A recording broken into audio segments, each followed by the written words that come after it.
This is Paul Pearson, host of Star Time. And when I'm not shouting, "Ba-dee-ya" at city council meetings, I'm listening to Rainier Avenue Radio World. Oh, my man. You know, everybody goes through a storm sometimes. God is, and Rainier Avenue Radio World have a new address. We're now located at 4916 Rainier Avenue South in Columbia City, 98118. God is still loving on your community, being a blessing and meeting the needs of the people. Don't miss any of our amazing shows. Your favorite community radio station. Tune in and come on down and get some free food and let us continue to love on you. Don't forget to tune in. See you soon for free food and free entertainment with God Is and Rainier Avenue Radio .world. 1, 2, get down. What's up, big and little homies? This is Masvita Maraire, host of Seattle Sports Weekly on Rainier Avenue Radio .world, your one-stop shop for Seattle sports. We cover preps, we cover college, we cover pro, we cover it all. Huskies, Mariners, Seahawks, Garfield, South, Roosevelt, Metro, King County. This is where you want to listen to for all the sports that's happening in Seattle. Seattle Sports Weekly on Rainier Avenue Radio .world. See a bad mother. Welcome to the Fitness Corner. I'm your host, Mark Bryant, and you're going to get a whole total body workout on my show, starting off with a warm-up, aerobics, strength training, cool down, and stretching every Friday from 11:30 to 12 right here on Rainier Avenue Radio. PrEP is a daily pill that can significantly reduce your chances of getting HIV. And typically, it takes a trip to a physician to get it. Now, you can visit select pharmacies, get tested on the spot, and walk away with your first month of PrEP. Plus, you'll also walk away with a $50 gift card after you complete your pharmacy visit. It's easier than ever to protect yourself from HIV. To find your nearest participating pharmacy, go to doh.wa.gov/PrEP-now. From the Washington State Department of Health and Public Health, Seattle, and King County. You're listening to Rainier Avenue Radio .world. Check us out on social media, Facebook and Instagram, Rainier Avenue Radio .world, and on Twitter at Rainier Av Radio.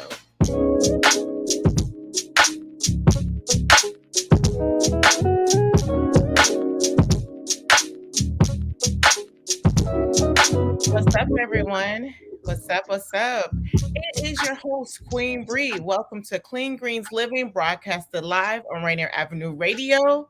I want to welcome us in with a land acknowledgement. We acknowledged the land. We acknowledged the land that we are traditionally on, of the first people of the Coast Salish, past, and present. We honor with gratitude itself the Duwamish, Snoqualmie, Snoquallie, Snoqualmie, and Muckleshoot tribes. We also acknowledge what has happened to impact Black lives in our community in the Seattle area due to redlining and systemic land. I'm sorry. I am back from vacation, y'all, and I'm still trying to snap out of it. Let me get to it. We acknowledge what has happened to our Black people on this land due to redlining, systemic oppression due to anti-Black racism with our leaders and politicians. For families who have been affected with passing down generational wealth to their children due to these redlining practices, please reach out to us at blackdollardays.taskforce.org or Clean Greens Farm and Market, or you can email me at blackdollarcleangreens and let us know your story. They are working on reparations, and they're working on ways that we can build back our Black wealth for our communities. Our guest is not here right now, so it's just going to be a lot of me talking today. Thank you for sticking it out with us. Last week we were on break. I was in Jamaica, and it was fun. Clean Greens has officially closed down for the farm season. So yes, we are officially closed down. There is no fresh produce right now. We are gearing up, what it means for us to be closed down. So on the farm, they are putting the farm to bed. They have covered up the crops. They have given away any produce that was saved. There was some that was burnt due to the snow that we had, the light snow we had this past couple of weeks. Actually, it's not light out there. It's light here, like, over in my house area. It snowed and then it disappeared, which I am grateful for because as I get older, I cannot stand the snow. I don't like the cold like that. I am not looking for a white Christmas as I was when I was a child. So, what it looks like for us in the city is that we are now planning for our 2023 New Year. I can't believe that we are planning for 2023. I feel like 2020 just happened. Here we are in 2023. We are so excited. This year we had, as you can see from the video we had the week before, where we gave a breakdown. We just showed you a little bit. That was just a little bit of what we did this year with Clean Greens. We had a successful year. It did start off a little slow due to the weather, due to it raining too much, and it was muddy. I was sinking in the mud like quicksand. But I got myself out, not too much like quicksand because I was able to get myself out, but it was very muddy at the beginning of the season.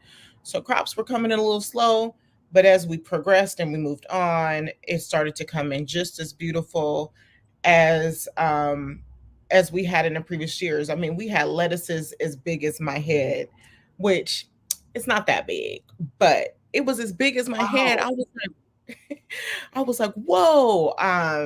The youth farm exceeded my expectations this year.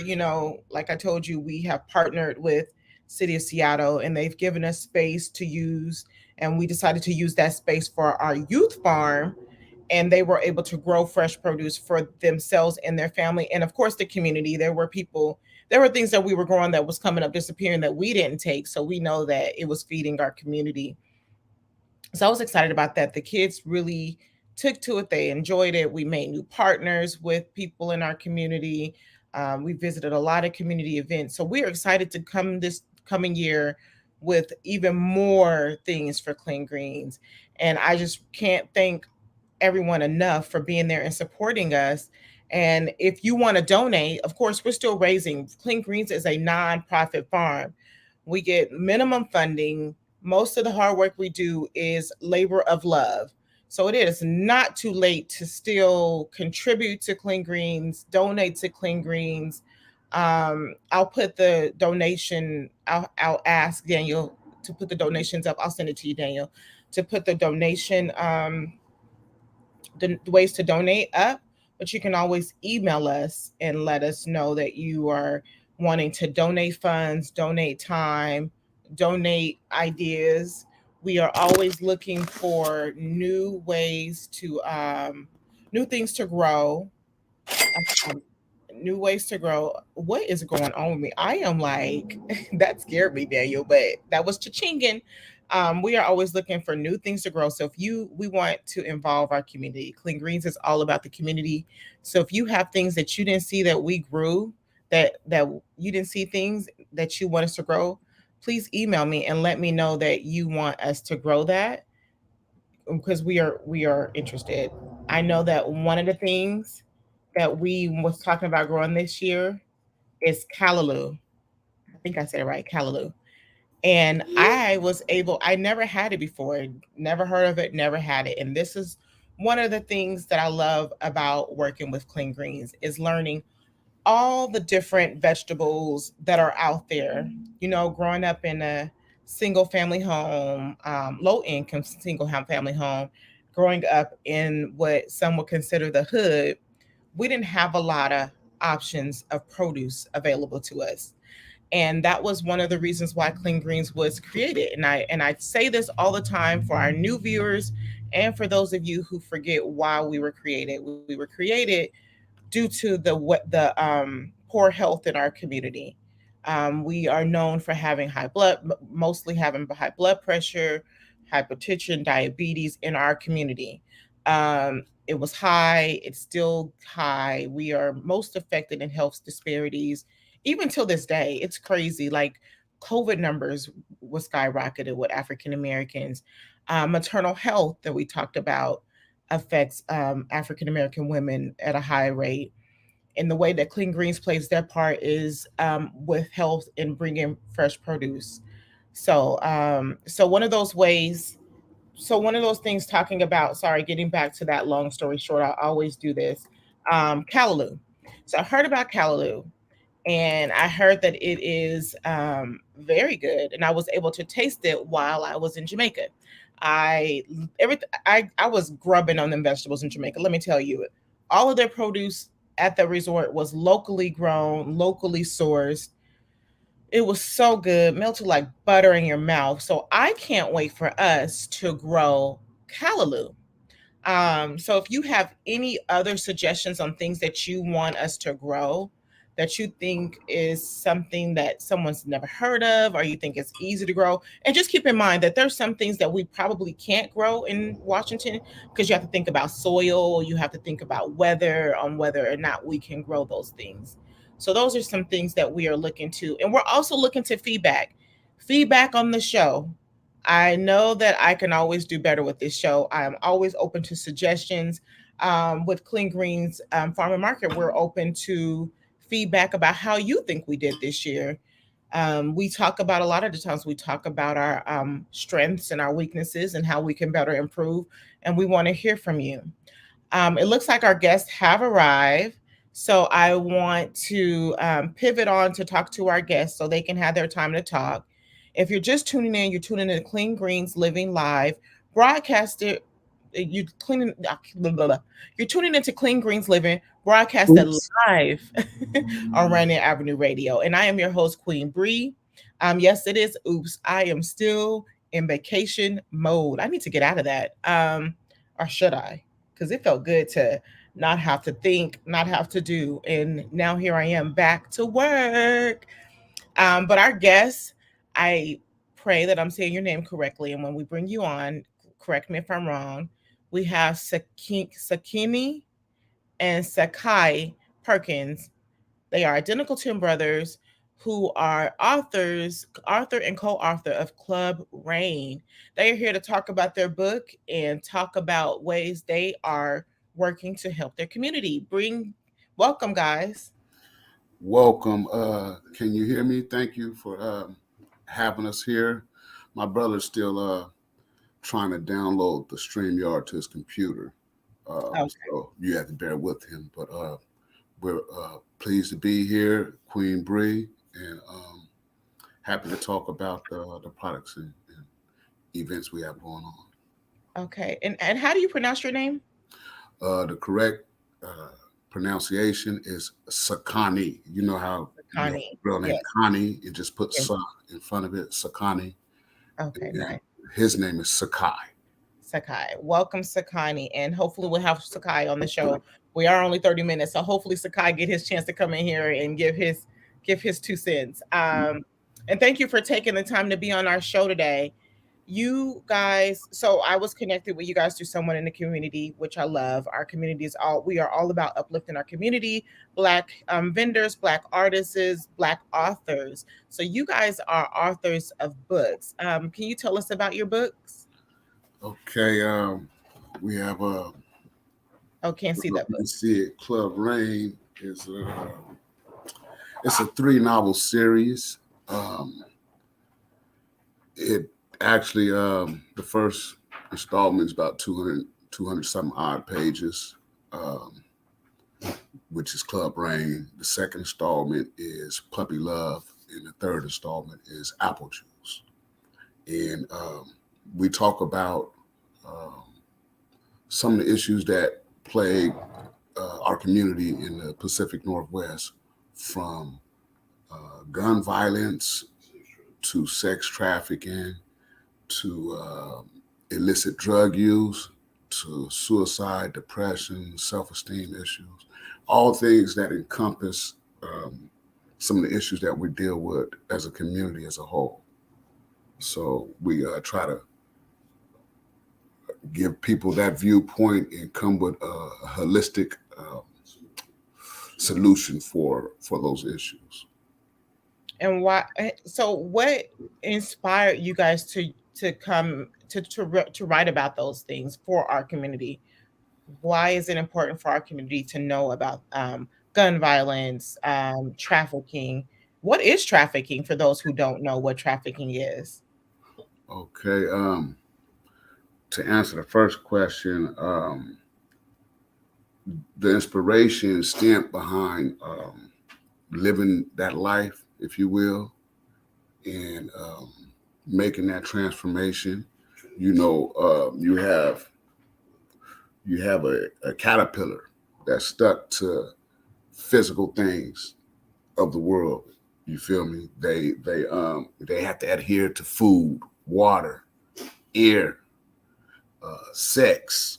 You know, all physical aspects of this lower realm. So it gets to a stage where that caterpillar is tired.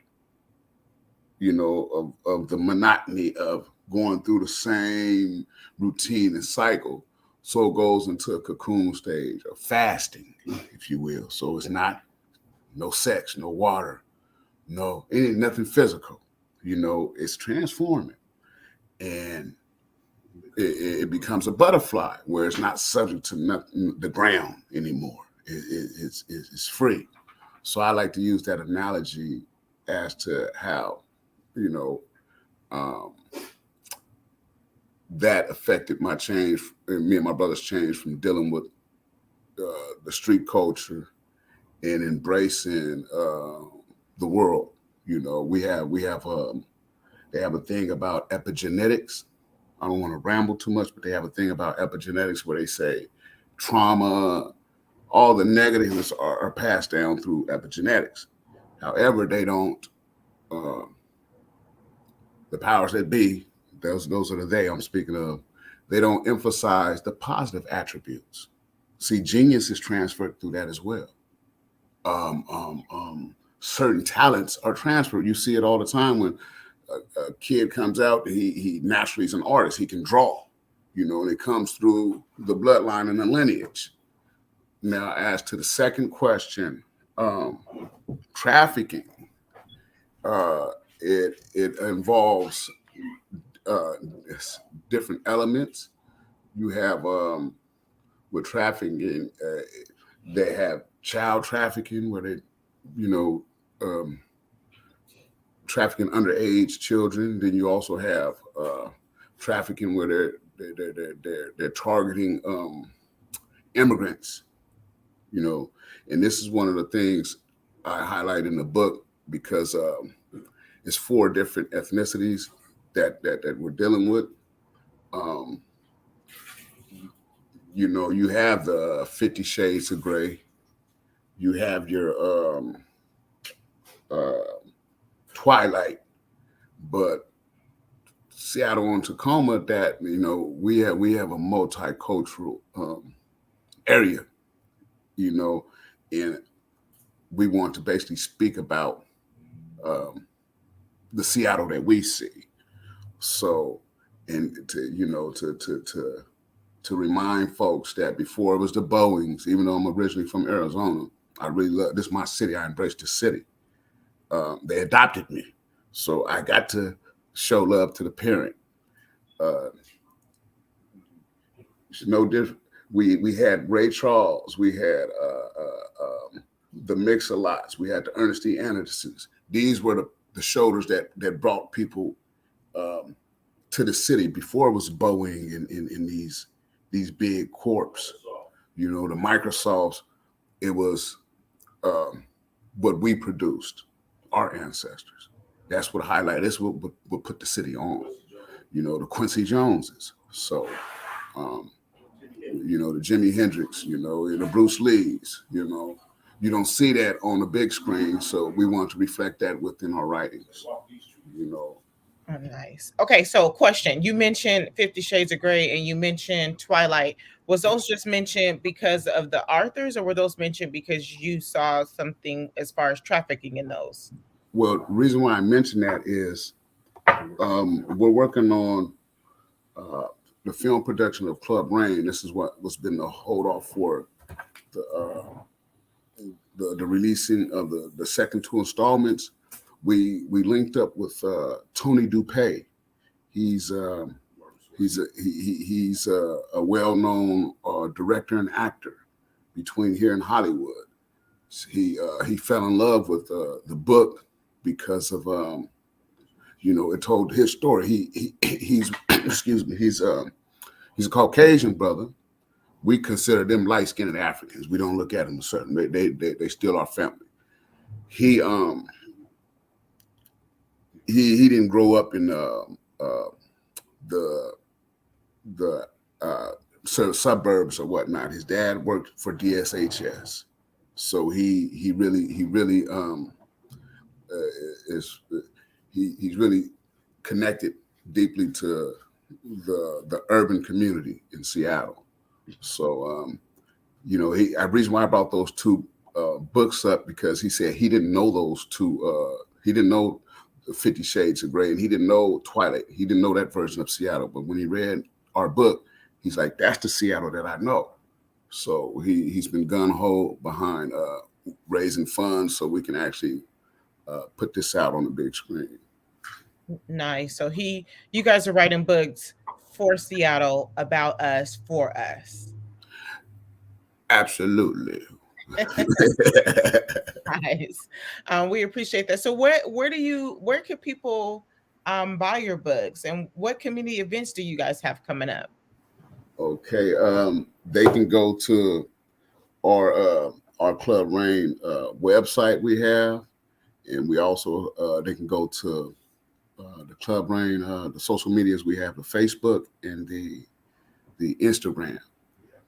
And we have pop-up events bi-weekly at the Farmers Market between West Seattle's Farmers Market and the UW. So we have pop-ups where we're actually signing the books and distributing the physical copies, because we have the ebook as well. So. And are these books for adults, kid-friendly? What type of what genre are your books? They would be more so aimed at the late teen, young adult crowd. We actually will be teaching creative writing courses through the continuing ed classes at Seattle Central, South Seattle, and North Seattle toward the second quarter of next year, because we want to help foster the youth to, use their creative writing skills, that in some of the older folks as well. A lot of people, they don't realize they have gifts. My grandfather told me he was 55 years old before he realized what his gift was. So we just want to serve as a beacon to those that can that want to aspire to make an impact on the community. So impact and write. So you guys, I love that you guys are going to be teaching courses on creative writing. What can you say? Why do you think it's important for writers? Like, what is it about writing that is helpful to the soul for people? In your opinion, I know that you can't answer for everybody, but in your opinion. Okay, for one, is therapeutic, and it's extremely therapeutic. I've been through, me and my twin brother, we've been through abuse as early as 4 or 5 years old. So I had a speech impediment for so long until I went to prison. When I went to prison, I went through a drug program. The RDAP, was the Regional Drug Association program that's in the federal prison. And it enabled me to start talking in group settings. So I've always been reading. Prior to going to prison, I always was reading thick novels by Sidney Sheldon, 13, 14 years old. That was helping me cope with abuse. But the writing was at a different level. It brought it to a higher plateau in terms of me being able to release, so it's therapeutic. definitely therapeutic. I would suggest, for everyone that's been through something to, to look at that as a means of, or rather, alternative to help them cope. So, yeah, it's an awesome gift, if you will. What are your hopes that I know we talked about people in Seattle. What are you guys, what do you guys want people to know about the Seattle So we know about the 50 Shades of Grey. We know some of us in Seattle know about people like Ezels and some of the other names you mentioned. What is it? Why are these names important for us to know about them? Okay, first of all, we're the next to Alaska, we're the final frontier. So the Africans in America that have been over here for 400 some plus years, we have to realize we're the Africans. We just happen to be adept at the English language. We've been speaking it for so long. But Nastafruk Monatuba Lake Bisasa do Sawatu. Itajana Shulahi Wafat. Wara Itan Asiat Kaluna Fidin and Lahi Afwaja. Fasabi Bihamdi Rabika was stock for Inhukanatawabo. My mom comes from Memphis, Texas. Amarillo. It's a small little area. My dad comes from North Little Rock, Arkansas. So coming up here, I was able to learn multiple languages because of what we have here in Seattle. See, compared to New York, people work together. It's multicultural. But when they come home in New York, the blacks go to Harlem. The islanders go to Brooklyn. The Jews go to Queens. Their communities are separate and segmented. Here, it's not we're really together as a culture. But go ahead. I'm sorry. Oh no, it just said you dropped off, and I can still hear you. So I just wanted to make sure the audience was able to still hear. Daniel, can you let me know? Because I still heard what he was saying. Oh, the other brother. I'm sorry. Continue. He said your brother dropped off. Oh, Sakai. Oh, yeah. He checked in and then dropped off. I'm sorry. Can you keep going? I thought he meant you dropped on. I didn't see that message. Oh, no. Well, our names are so similar. That's a small minor glitch. Well, in Seattle, we really embrace multi-cultural communities. And we're really mixed in here. Tequila alone has 256 something languages and dialect within that Foster area. And they all really live together, and they embrace each other. This is what is really going on here in Seattle. It's not a facade. It's not for photo ops. These people are really together as a community. So you have certain powers that be that paint Seattle one way. And I want to show the world, we want to show the world the Seattle that we see, the Seattle that we know. Nice. So, which is we're all here. Yes. And we are all, what is the word? We all have talent. And I love how you mentioned through the talent, through the trials that we go through in life, we still there's trials, but then there's also something that comes out of that trial that people tend to forget, that sometimes it makes us who we are, and that we have to embrace it while we work through it. Yeah, that's what Kanye says best. It's tragedy to triumph. The Bible tells you it's humility before honor. God can't show you who He is if you're already being honored. He has to take one from a low place to show the metaphysical power that it possesses. Excuse me. I don't like to say God as, but it possesses, because it's beyond us, Within the Club Rain, I say the creation cannot name the creator. It, even though it may look like you're looking at sex and strippers and everything, it's deep messages within that book. Like I reiterate, you didn't name Bree, you didn't come out and name your parents. Your daughter didn't come out and say, Bree, and no, the creation cannot name the creator. We can pay homage, but none of us were there, so we can't be absolute as far as the name of God. If it was he or she, that's so we get deep in that book like that as far as go ahead. I'm sorry. I was gonna say, well, thank you. It's time. I didn't want to cut you off. It's time. Thank you for joining us on Clean Greens Living and taking the time to talk about your book. Please go follow them on Instagram and Facebook. Correct. And if you're interested in reading the book and learning more about Seattle, please check out Club Rain. Thank you, guys. We appreciate you. No Thank problem. you. You're welcome. Right. Bye. Peace.